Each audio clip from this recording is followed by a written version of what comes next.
2025년 10월 3일 금요일 미국 증시 요약입니다. 금일 미국 증시는 혼조세였습니다. 연방정부 셧다운으로 월간 고용보고서 발표가 지연되었음에도 불구하고 금리 인하에 대한 기대감이 증시를 지지했습니다. 다우지수와 S&P 500 지수는 사상 최고치를 경신하며 강세를 보였으나 기술주 중심의 나스닥 지수는 하락 마감하며 엇갈린 모습을 보였습니다.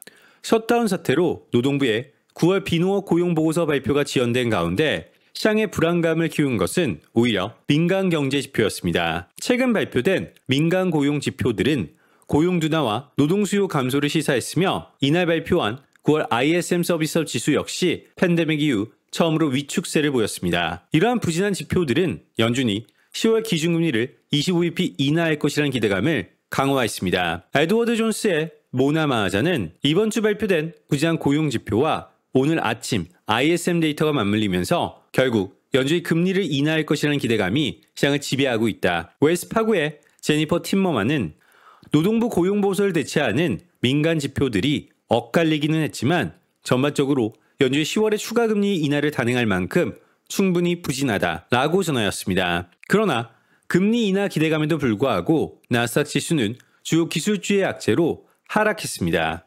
어플라이 머티리얼즈는 미 상무부의 새로운 규제로 인해 2026 회계연도 매출이 6억 달러 감소할 것이라는 전망을 내놓은 후 주가가 하락했습니다. 팔런티어는 자사의 전장통신 시스템에 심각한 결함이 있다는 로이터 통신 보도가 나오자 주가가 7.5% 급락했습니다. 단 팔런티어 측은 해당 보도를 부인했습니다. 이런 하락세 속에서도 AI 관련 대형 계약 소식은 시장의 추가 하락을 막는 버팀목이 되었습니다.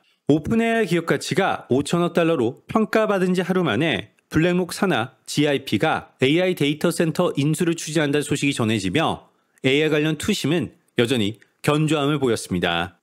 지정학적 측면에서는 장중 긴장감이 일부 완화되었습니다. 트럼프 대통령이 하마스를 향해 강경한 경고를 보냈지만 장 마감 직전 하마스가 일부 조건을 수용하기로 합의했다는 소식이 전해졌기 때문입니다. 하지만 미국 내 정치적 불확실성은 여전했습니다.